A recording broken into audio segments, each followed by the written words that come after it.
everyone, welcome back to the channel. I've been gone for the past week at the Evolution Conference in Albuquerque, New Mexico. I am wearing the conference t-shirt.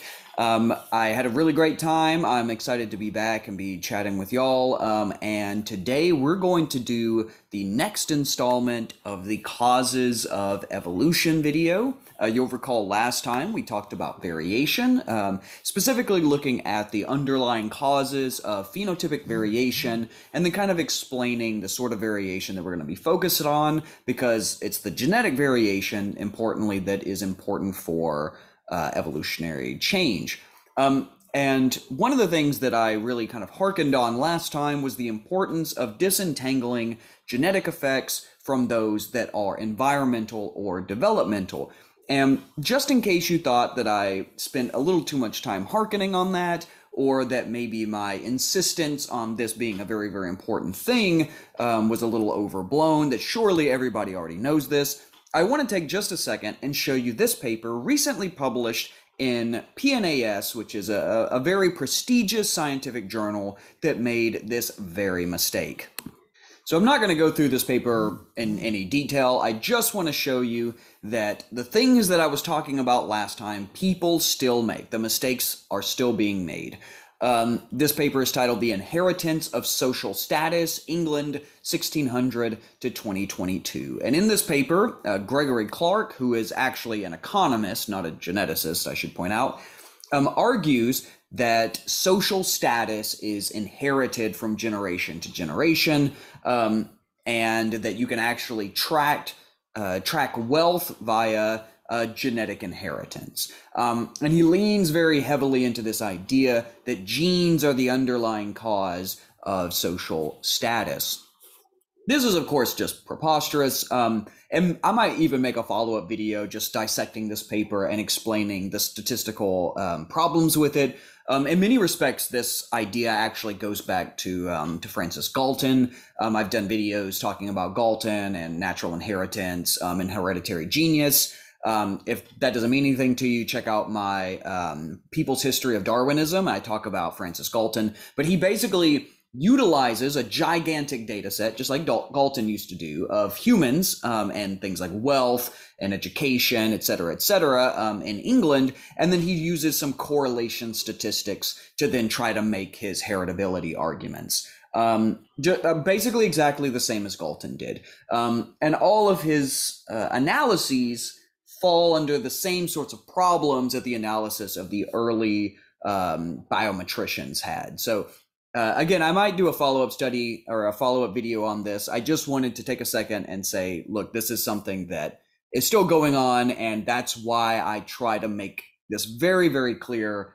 that the environment and development can have a major impact on things like social status and wealth, and that there is no evidence that genes determine how wealthy you are going to be. Okay, so with that out of the way, let's get started talking about the causes of evolution. And this time we're going to move on from looking at variation into talking about the actual forces of evolution itself. And like I pitched last time, we're really going to take a quantitative approach to understand evolution. Specifically, when we think about modeling biological populations as evolving under Mendelian inheritance, so when we incorporate our understanding of inheritance and we think about transmission probabilities, we can then actually derive all of the different processes that can skew transmission probabilities. And that skewing of transmission probabilities is ultimately what leads to sustained change in populations. That is the fixation or the loss of variation in populations. And that is what we call evolution. And these underlying processes or these underlying forces are themselves statistical properties of the mode of inheritance, of Mendelian inheritance in population. So we're gonna dive into that. And to do it, we're going to start off with this wonderful paper by Sewell Wright, published in 1931, titled Evolution in Mendelian Populations. And the reason that I like to come back to this paper is he sort of lays the groundwork in building a model that's very, very simple for understanding Mendelian inheritance. And given that we understand the basic processes of Mendelian inheritance in populations, we generally think about it as, like individual inheritance. But if we think about it on a population level and incorporating that kind of population thinking, we can begin to actually construct some mathematical models. And that's what Soulwright does here. So we're going to start off with a basic understanding of Mendel. We're then going to build into thinking about Mendelian inheritance at a population scale. And then we're going to build just a little model and how we can predict gene frequencies across subsequent generations and look for things that will change those frequencies across generations. To understand this, let's remind ourselves of Mendel's laws. So Mendel's fundamental discovery is that inheritance is particulate, right? You're passing on a discrete gene. It doesn't get blended away in the next generation. So that's inheritance is particulate. Second is the law of segregation, and that is that gametes receive only one copy from the parent that is diploid. So you have two genomes, but each one of your gametes is only going to have one copy of one of those two possible choices, and the choice that it gets, which of those two genomes it gets, is picked at random. Okay, that's the law of segregation. And then the law of independent assortment is that genes are inherited independently from one another. So for example, if you have a gene for flower color, it's purple or white, and then you have a gene for height of the plant, either tall or short. You should see in the offspring generation equal proportions of all combinations: purple and tall, purple and short, white and tall, white and short, and those should be equally frequent in the next generation. That's the law of independent assortment, that those things aren't linked. If they were linked, for example, you would expect to see purple and tall far more often than you ever see purple and short, right? Because tall and being purple and being tall are linked to one another. So that's the law of independent assortment, that you should see equal distributions in the next generation.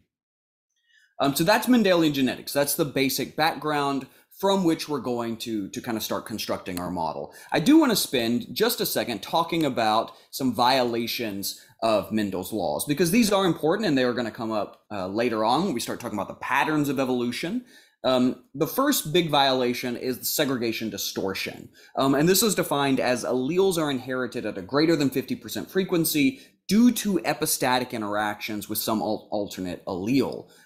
This is obviously a violation of the law of segregation. So you can imagine during meiosis, homologous chromosomes initially come together. And if one of those chromosomes has what we call a distorter allele on it, then what might happen is that distorter allele will shut off or destroy the homologous pair.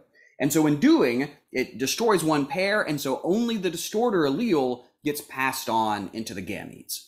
By doing this, the distribution of gametes in the next generation is biased towards the chromosome that maintains that distorter allele, right? So you're not actually getting the 50-50 distribution you expect, you're getting some alternate distribution.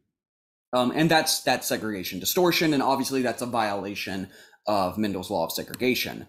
The second is linkage disequilibrium, which is a violation of Mendel's law of independent assortment. And I've done a little cartoon here to kind of help you understand it. So on the left, you've got the two chromosomes. So again, we have two genomes. And I've just put in squares with colors the different alternate alleles at each one of the chromosomes. So in the next generation, since you're picking each one of these at random, you expect to see the purple from chromosome 1 to appear with orange and yellow from chromosome 2 as often as one another. You don't expect there to see them one more often together with the other. However, think about the case in chromosome 3, where you have a green and a yellow allele, and then this orange and light blue allele. In the next generation, what you would expect to find is that green and yellow are going to occur together far more often than what you expect, compared to green and blue. Right. And I've shown it this way because what this represents is just physical linkage, that these two alleles are on the same chromosome. And so you are more likely to get them than what you would expect by chance. Right. So this is the concept of linked inheritance or linkage disequilibrium. Now, over time, you actually expect to reach linkage equilibrium in a population due to recombination. So recombination, even for alleles on the same chromosome, will get broken up. such that if you take a random sample from your population, assuming they're not like close relatives, then you would still expect, even on the same chromosome, two nearby alleles, given enough time, given that recombination has reached equilibrium, they should still be segregating independently of one another. That's kind of hard, I think, for some people to wrap their head around, because of we often think about how that chromosome is always inherited as a single unit to the next generation. But if you exclude close relatives and you just think about it as a sample of the population, those two alleles, given that recombination has reached equilibrium, should be independently assorting. So those are the two violations of Mendel's laws: segregation distortion and linkage disequilibrium. We're going to come back to those, like I said, when we start talking about the patterns of evolution. Okay, so now that we have that brief background out of the way, what is a Mendelian population? And we need to think about this so that we can understand how we're going to kind of model this. So at the highest level, a Mendelian population is made up of individuals, and made up of N individuals. And I'm picturing them as these little snails, and the different colors of the snails represent just some phenotypic variation within that population. So that's the highest level of the Mendelian population. Within each of them, since they are diploids, they have two genomes. And so I've shown that here as 2n. So now the number of individual genomes is 2 times the individual population size. That's where the 2n comes from. And then from within each of those genomes, there is some discrete variation, right? And so I've drawn these as discrete colors as opposed to showing the individuals as kind of continuously colored. And then you can even break this down further, instead of thinking about the entire haploid genome as individual alleles that fall on positions on that genome. There are 2n alleles, just as there are 2n genomes. And this allelic level is where a lot of the base theory of evolution begins. We call this a one locus model. You can also have a 2 or 3 or 4 locus model. But at the very basic level, we start off with a one locus model. And that's the allele level. And I've shown these here as 2 alternate alleles, so you can either have big A or little a. We're not going to talk about dominance and recessivity here. You can just think about these as alternate alleles. Okay, so given that this is our basic framework for a Mendelian population, we can ask the question, can we predict the distribution of alleles in the next generation? Right, because fundamentally, that's what evolution is trying to do. If we define evolution as the change in the frequency of the heritable characteristics from one population to the next, then understanding evolution is fundamentally about being able to predict that change. So how can we do that? What kind of model can we build to be able to make this prediction? So this is the way that Sewell Wright and R.A. Fisher and many of the other early population geneticists kind of thought about how the frequencies of alleles can change in a population. So again, starting at the individual level, all the individuals in the population produce gametes. And we tend to make the simplifying assumption that they produce an infinite number of gametes, and we call this the gene pool, right? And so the next generation is then populated from combinations of alleles that exist in the gene pool. Fundamentally, what we want to do is then predict that distribution of phenotypes from genotypes in the next generation. So how do we do this? Well, we can count up the number of big A's and little a's in the gene pool. So if we just count them up, there's 8 big A's, there's 5 little a's, and then we can calculate what's the frequency of the big A's in our gene pool. So we set that equal to P, which is equal to the number of A alleles divided by the total number of alleles, which is 8 over 8 plus 5, or 62%. So the frequency of the big A's are 62%. We can do the same thing for the little a's, and we find that there are 38% of all of the alleles in the gene pool are little a. Now notice, since this is biallelic, there's only 2 options, that we could have just extracted the number of little a alleles since we knew the number of big A's. This is the equivalency P plus Q equals 1. You can also write this as P plus 1 minus P equals 1, or 1 minus P is equal to 0.38. Okay, so I've just put those numbers up here on the top left so that we can kind of bear that in mind. And what we want to do is predict what the genotype distribution is going to be in the next generation, given that we know what the gene pool is composed of. And again, just as the reminder, evolution is the change in the heritable characteristics of a population. So going from that gene pool to the genotype, we want to see if things have changed. Okay, so how can we get the genotypic distribution from the gene pool? Well, so for the simplest possible case, we can make some assumptions so that we can begin to construct our model. And our model is going to be based basically on how are these alleles combined from one generation to the next. So one, we can just simply assume that we're drawing alleles from the gene pool and just pair them at random, right? You can think about them as like drawing beans from a bag, right? You just draw one, draw a second one, pair them at random. That's a very simple model.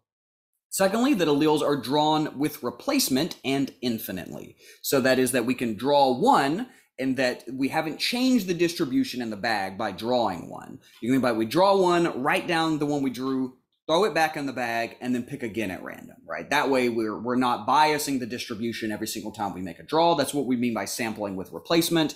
And we do so infinitely. And we're going to do this infinitely such that we can guarantee that the distribution in the next generation matches the number of alleles in the gene pool, right? So we're not skewing the number of alleles that we get every single generation just by sampling error. Third is that the allele frequencies are the same between the different sexes. So if we assume that there are males and females in the population, one of them doesn't happen to have a different frequency of big A's than the other, right? Just a very simplifying assumption. Third is that alleles can't change from the individual to the gene pool, right? So in our parental population, as they put their gametes into the gene pool, there's no change between what genotype they possess and what alleles they are putting into the gene pool. They stay exactly the same. Fifth is that alleles aren't preferentially chosen, right? So we're not peeking into the bag as we're drawing the alleles, we're just picking them at random. Six, that alleles aren't added into the gene pool from some other gene pool. Okay, so our gene pool is sort of a closed system with nothing else being added in from elsewhere. Seven, that individuals don't keep contributing to the gene pool in the next generation. So the parent ones, they add their gametes to the gene pool and then never again. They only ever do it once. So given these assumptions, we expect that 62% of the time when we make a draw from the bag, we should get a big A. And 38% we should get a little a. And we should get that exact distribution given the assumptions that we just made. So because of that, we can then exactly predict what the genotype frequency should look like. So what's the frequency that you are homozygous for big A? Should be the probability that you drew a big A once and then drew a big A again. So we just multiply those two probabilities. That gives us the probability of A squared, which is just equal to the frequency of A squared. The frequency of A squared is 0.38. So 38% of all the individuals in the next generation should be homozygous for big A.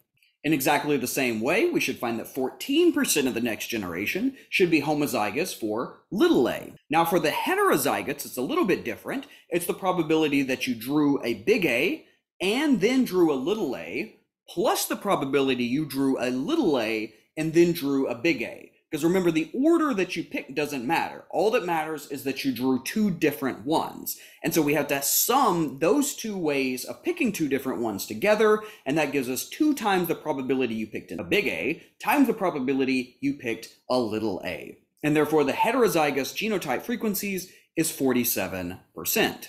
Now note, we could have also done this by building a little multiplication square where we just do all possible combinations. So for the top left, that's big A and big A, that's big A squared, big A and little a, that's little a times A, and the bottom, big A times little a, and then little a times little a. And when we put all of those together, we find that we get the frequency of big A squared plus 2 times the frequency of big A times little a plus the frequency of little a squared. You may have seen this written as p squared plus 2pq plus q squared, which you can also write as p squared plus 2p 1 minus p plus 1 minus p squared. This is what is known as the Hardy-Weinberg principle. And when our 7 assumptions are met, this is the distribution that we should expect of genotypes in the next generation. So in the previous example, we thought about it as individuals contributing gametes infinitely. And so we just kind of ignored the individual genotypes and just went straight to the alleles. But this time, let's work from the other way around. Let's think about, can we predict, given our simple model, what the allele and genotype frequencies should look like in the next generation from pairs of mating. So what are all the possible mating pairs that could be produced and that would give us a given genotype frequency? So this is the way we're going to lay this out. So we're going to consider all possible mating pairs. So you're going to have homozygous for big A, homozygous for big A, that's one mating pair.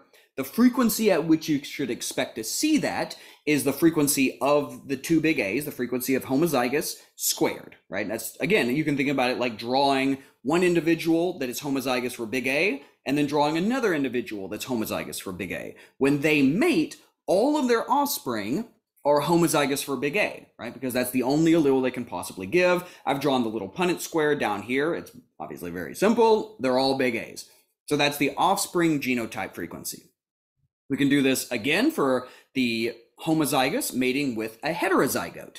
The probability of getting that is the probability that you drew one homozygote and then draw a heterozygote, and or some that you drew a heterozygote and draw a homozygote. Because remember, both of those also produce the same thing. So that's 2 times the frequency of the homozygote and the frequency of the heterozygote. So this is our little Punnett square down here showing the offspring genotype frequencies. Now notice here that the frequencies are different. Half of all the offspring are expected to be homozygous for big A, and then half of them are expected to be heterozygous. Okay, so then we do this for all possible mating pairs. So look at the far left column. You can see we've mated all possible pairs, and the middle is the frequency at which we expect those. Remember, this is just drawing them at random. And then in the final column is the distribution of offspring genotype frequencies. Okay, so given the distribution of offspring genotype frequencies, what do we expect to see in the next generation? Well, let's start off with the homozygotes. What is the frequency of the homozygous genotype in the next generation? So how do we find the answer? Well, let's go through the mating frequencies. How many different ways can we get a homozygote for big A? Well, we have the mating frequency here that's of 2 big A matings, so we add that here. The next one, we get a homozygote here, but it's only half of what we see. So it's the frequency of these divided by 2, because only half of their offspring are going to represent a homozygote. So that's what that is. The next one we get is the frequency of mating between 2 heterozygotes. Only a fourth of those will be homozygous for big A, and so we then do the frequency of that mating divided by 4. Summing across those, we can then just factor and simplify, and we end up with the frequency of big A squared.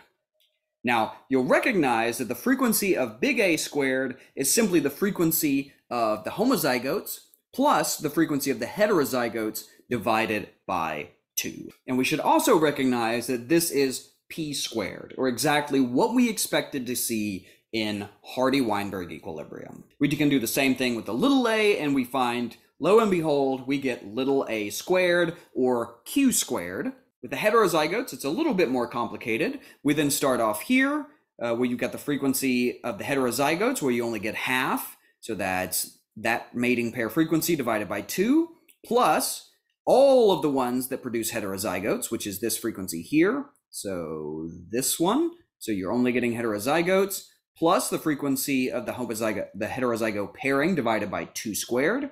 That's this one here.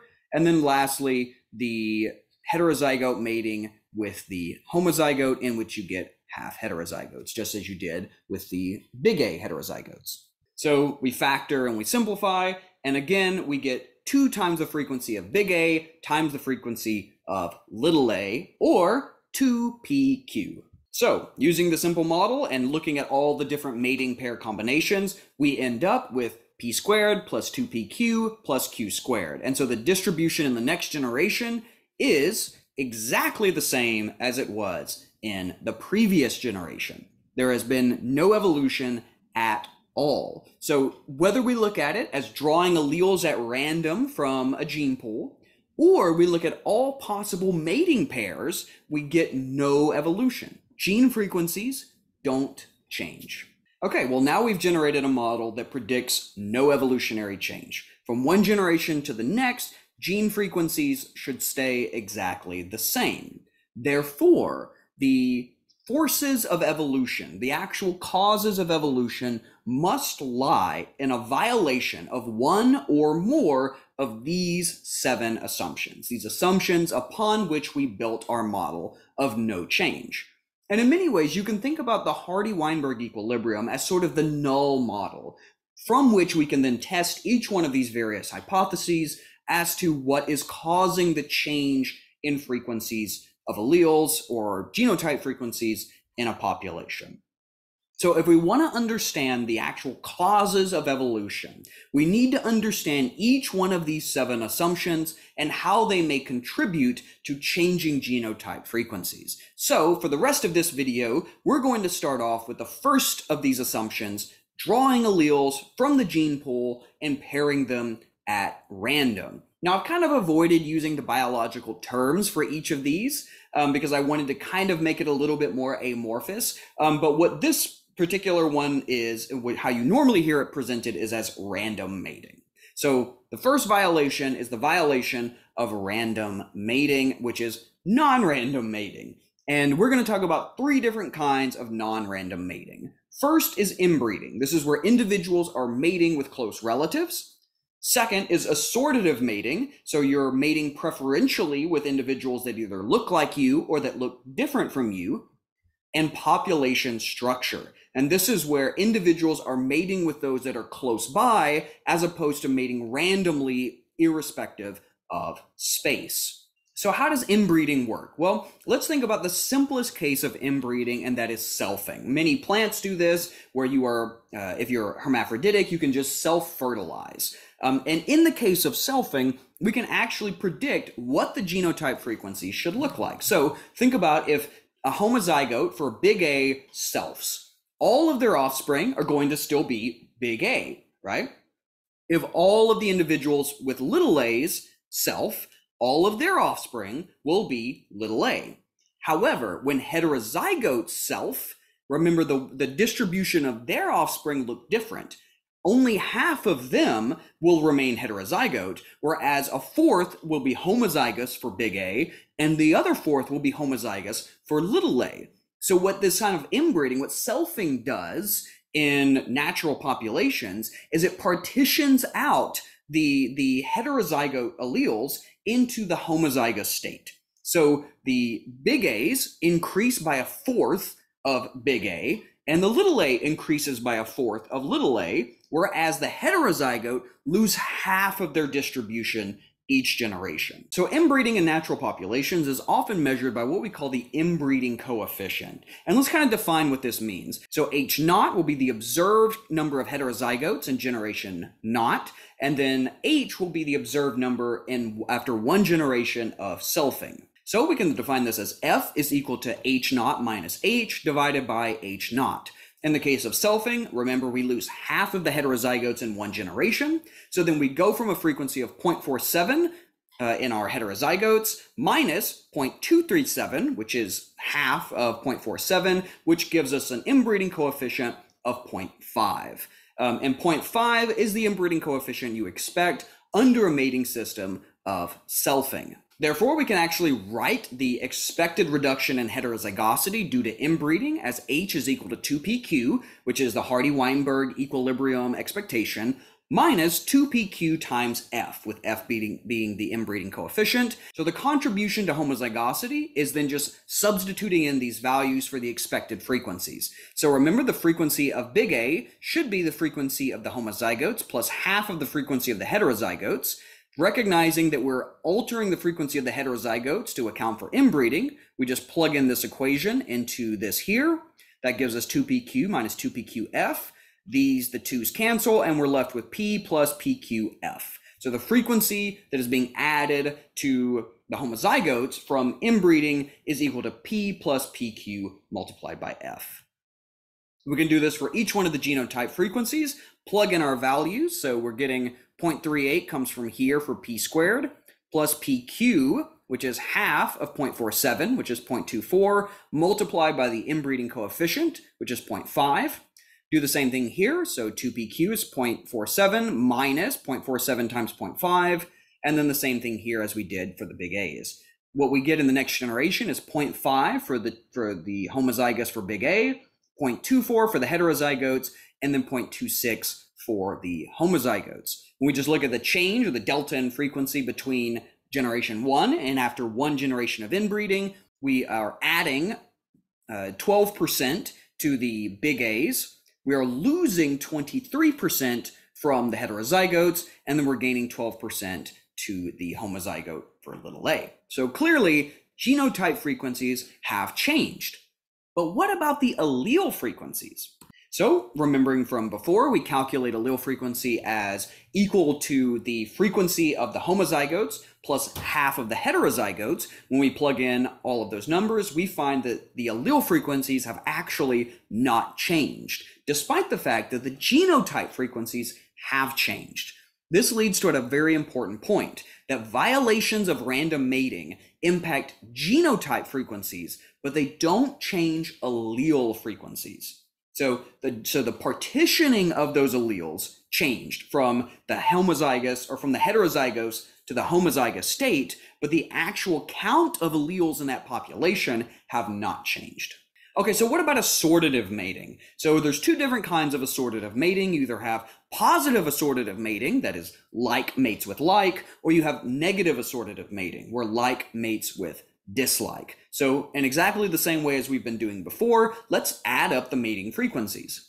So what we've done is we've just brought back our mating table, but we've removed any of the cases in which like is mating with dislike. So we've got the homozygotes mating, we have the heterozygotes mating, and then we have the homozygotes mating, but you have none of the crosses in between.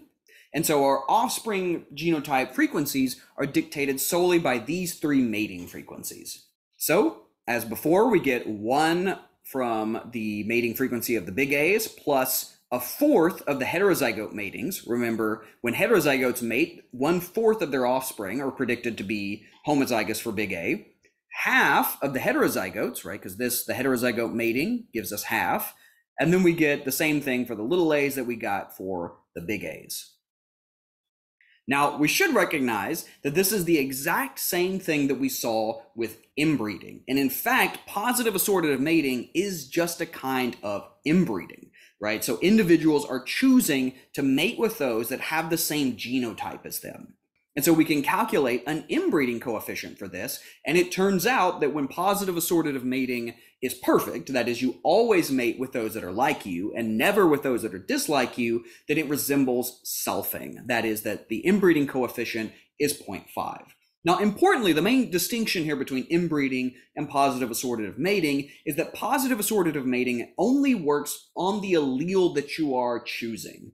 So you are mating with an individual maybe because they have a certain phenotype that you like, but you're not mating with them with respect to any of their other phenotypes. So those other phenotypes, whatever their underlying genotypes that are dictating them, will still be assembling randomly or sorting randomly, but that one that you are specifically focusing on, that one will then be displaying this sort of inbreeding, right? So assortative mating can actually partition the genome, where you will find some parts of the genome may have high levels of inbreeding, but you will be unrelated at distant loci. So what about negative assortative mating? So in this case, we've removed all the frequencies of like mating with like, and we've only kept the dislike mating frequencies. In this case, we get a different offspring genotype distribution. So for this mating between a homozygote and a heterozygote, this is the frequency of that mating. You then get this offspring distribution. Half are homozygote, half are heterozygote. For the mating between two homozygotes that are different, that are homozygous for the alternate alleles, you get all heterozygotes. And then you get the same thing down here, the heterozygote with the homozygote. You get half heterozygote, half homozygote. So we can think about this from the Hardy-Weinberg perspective. If we just take the frequency of PQ or frequency of big A squared, and then we just subtract this by half of the frequencies of big A, because notice we're only getting half of the homozygotes. We do the same thing here, where we're adding in a half from each, because the halves are coming from the likes and being added to the heterozygotes. Then we calculate the frequencies as 0.38, which being our starting frequency, minus half of 0.38 is 0.19. For the heterozygotes, we're adding in half of the frequencies from the two homozygotes to get 0.73 of heterozygotes. And then in the next, we get 0.14 from here minus half of 0.14, which is 0.07. Okay, so just as before, we're seeing that genotype frequencies have changed, and in fact, we've gone the opposite direction. So instead of increasing homozygotes at the expense of heterozygotes, we're decreasing homozygotes and adding in heterozygotes, right? So now the homozygotes are partitioning into heterozygotes.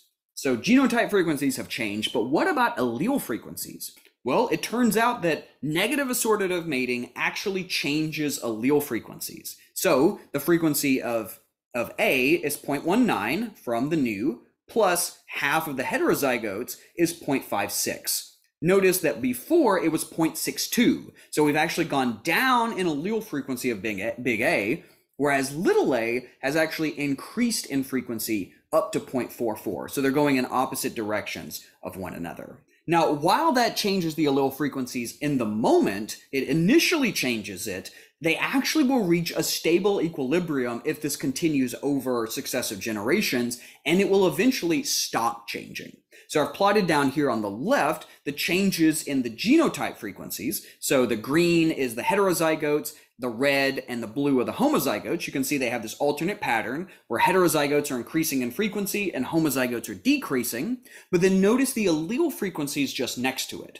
Initially, the one that's at the higher frequency starts going down, the lower frequency starts increasing until they reach equilibrium at 50-50. And the reason they will equilibrate at 50-50 is because, remember, the heterozygote is what's increasing. That's what's getting chosen every generation, are the heterozygote types, right? And so when that happens, the equilibrium frequency is going to be 50-50, right? And that's where you expect the frequency should then reach, and then it will stop changing. So while initially there will be some evolution, and relatively quickly, in this case, in less than 10 generations, you will actually stabilize around 50%, and there will be no subsequent evolution under negative assortative mating. So the last type of non-random mating is population structure. And this is the most complex of the three. And so I want to take just a minute to kind of set the stage. So imagine having two subpopulations that are part of some bigger population that are separated by some barrier, a river, a mountain range, something like that. Now, in this case, each one of the individual subpopulations are randomly mating. That is to say, they are in Hardy-Weinberg equilibrium. However, they can have different frequencies because they only rarely mate with each other across that subpopulation divide. So let's say in the top population, the frequency of big A is 0.6, the frequency of little a is 0.4, and in the bottom population, the frequency of big A is 0.3, the frequency of little a is 0.7.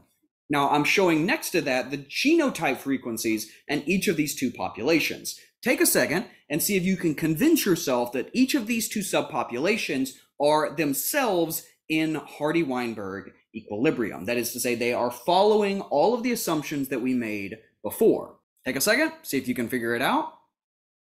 Pause the video if you need to. Okay, I'm going to walk you through how it's done. So you should see that the frequency of the homozygote should be 0.6 squared. 0.6 squared is 0.36. You should see that this one is 2 times the frequency of big A, 0.6, times the frequency of little a, 0.4. 0.6 times 0.4 is 0.24. Add those together, that's 0.48. And then the same thing is true here. This should be 0.4 squared, which indeed is 0.16. So you see, we can exactly predict the genotype frequencies under Hardy-Weinberg equilibrium. The same thing is true down here. Okay, so both of the subpopulations are in Hardy-Weinberg equilibrium. They are randomly mating. However, in most of the time, in natural populations, we don't actually know if there's population structure. We don't know how the population is set up, what the important geographic boundaries are. We just go out and we grab individuals from different locations, and then we're trying to analyze what we think is a population. So let's then say we considered analyzing these two subpopulations, not knowing that they are actually have different frequencies, and we just treat them as one large population. In this case, what we might want to do is then average the frequencies across the population. So the average frequency of big A is big A bar, which we just say is the frequency from population 1, A1, plus the frequency in population 2 divided in 2, which is averaging. And then we get 0.45 as the average frequency of A. We're going to do the same thing for little a. and call it little a bar, which is 0.55. So those are the two frequencies that we see. We're going to then average out the genotype frequencies. So we take the genotype frequencies from big A, 0.36, the genotypes of big A from 2, which is 0.09, average those together, and we get 0.23. Do that for each one of the genotype frequencies, and we're just subscripting these as T to represent total. So this is the total population average. Okay, so remembering again that each one of our subpopulations are random mating, right? That we know that they are in Hardy-Weinberg equilibrium. But is the entire population in Hardy-Weinberg equilibrium? Well, what do we have to do? All we should need to do is take our average frequencies across the whole population and then plug them into our Hardy-Weinberg formula, p squared plus 2pq plus q squared. And then those should be the genotypic distributions that we just observed. All right, so let's plug in our numbers. So we just plug in for p squared, or the frequency of big A squared, we expect to see 20% or 0.203 of the homozygote for big A. What do we observe? 0.23. So we're seeing more than what we expect. The heterozygote, we expect to see 0.495. What we actually observed was 0.45. So now we're seeing less. And then we expect for the homozygote little a, 0.303. What we actually observed was 0.32. So importantly, what this has done is we're observing more homozygotes than what we would expect under Hardy-Weinberg equilibrium, and we're seeing fewer heterozygotes. And this is called the Walland effect, and it's fundamentally what you're measuring whenever you look at population differentiation. It's this difference in allele frequencies between two subpopulations or between different geographic locations, right? And what's really cool about this is it turns out that excess homozygosity that we observed in our sample relative to what we expect is equal to the variance in allele frequencies between those populations. So we can just define this as the average sum of squares, which is equal to 0.023. Whenever we actually take the differences and from what we observed, that excess homozygosity, it's equal to 0.027. You can see those two values are very, very close to each other. There's probably just a rounding error that I made somewhere back that explains the difference there, but that's a really, really cool result, that this excess homozygosity is just equal to the underlying variance in the allele frequencies between those subpopulations. Furthermore, because of this, we can actually define the loss of heterozygosity as 2 times the variance in allele frequency. It's 2 because you have a variance that's coming both from the big A and from the little a, and so the observed heterozygosity, H naught, minus the expected should be equal to -2 times sigma squared, with sigma squared being the variance in allele frequency. So just like with inbreeding, we have an F statistic for this. We call this FST, and what it's fundamentally doing is it's measuring the deficiency of heterozygotes relative to expectations due to underlying population structure. So we can set this as FST is equal to the observed the expected heterozygosity minus the observed divided by the expected. We plug in our values. 0.495 comes from our expected, 0.45 is our observed, and that's equal to 0.09. So 0.09 or 9% is how differentiated the population is relative to random mating expectations. Now, there's something really, really cool and fundamental about FST. FST, we're going to look at many, many times throughout this series. It keeps cropping up, and it's probably something that you've heard about at some point in time. And the reason for this is because it has such a fundamental nature, and we can actually connect it directly to the variance in allele frequencies in populations. And by that way, it is itself a direct measure of evolution. So let me show you how we do that. So we should recognize that this that the expected heterozygotes minus the expected homozygotes is part of the allele frequency equation that we showed before. So recall that the observed heterozygotes minus the expected is equal to -2 times the allele frequency. So if we just reverse this and plug it into our FST measure, we can simplify, the 2's cancel out, and what we see is that FST is actually equal to the variance in allele frequency divided by the average expected allele frequency. Hence, FST is directly connected to this variance in frequencies, and therefore it is a direct measure of the amount of evolution that has occurred between two populations. That is just a super, super cool thing. And it's a sort of, it builds a fundamental foundation of population genetics where FST will appear many, many times in many equations because of this fundamental relationship that it has with the variance in allele frequencies. And that, again, that variance in allele frequencies is what we mean by evolution, that it is the change in frequencies in a population. And so the divergence between two populations is the independent change in frequencies. And that building up of that independent variance from the two frequencies is directly connected by FST. So FST is also related to the probability of being identical by descent, and hence it's related to inbreeding, as we talked about before. And so just as with inbreeding, we can plug in these values. So from the big A's, it's p squared plus pq multiplied by FST. And 2p cubed minus 2p cubed multiplied by FST is the expected frequency of the heterozygotes. And then q squared plus pq multiplied by FST is the frequency of the little a homozygotes. Notice when we plug in that 0.09, that observed differentiation between populations, we can completely recapitulate what we observe. So 0.23 from this equation here gives us our observed, 0.45 for the heterozygotes, and then 0.32 for the homozygotes.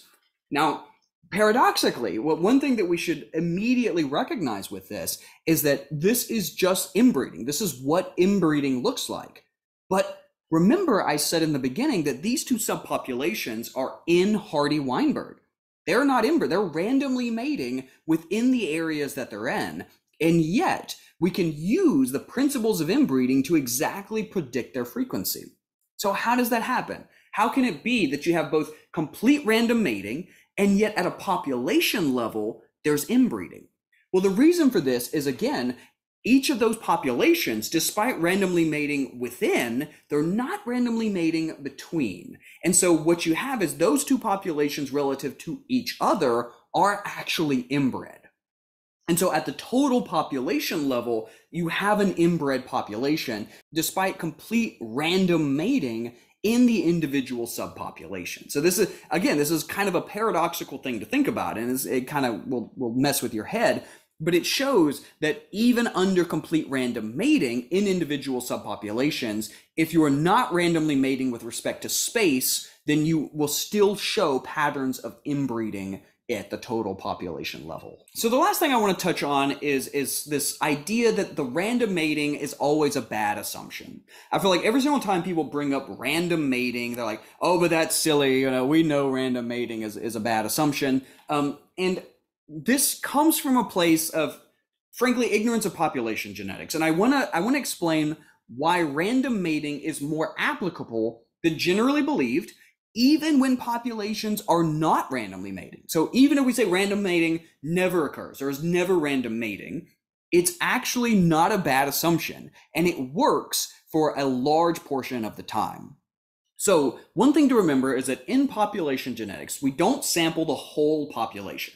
We're typically subsampling individuals within the population, right? And so what actually matters about whether or not random mating is a good assumption is how related the individuals in your sample set are, okay? And this is determined by population size, dispersal potential, and the range configuration. And I want to explain how this works. So these are two little figures. This is actually from the preprint that my lab's been working on. And the figure A is like a population pedigree. So imagine like a tree going back in time, and then all the little dots along the geographic space, that XY coordinate, are individuals. And then, the tree is their relatedness within them. You could think about every population pedigree as being divided into two distinct phases. There's what we call the scattering phase, and then there's the collecting phase. So then on the B panel is what we call an IBD curve, or an isolation by distance curve. The farther up the y-axis you are, the more similar, the more related you are. And the further down, the more distantly related. And then along the x-axis is geographic distance. So initially you see that individuals that are close by are very related. They're more likely to be related than they are with individuals that are further away. But notice what happens. As you get further and further away, that curve flattens, and eventually it just asymptotes, right? And so, for example, if I say, who is more distantly related, red, blue, or yellow, to our focal sample, which is this little dotted individual?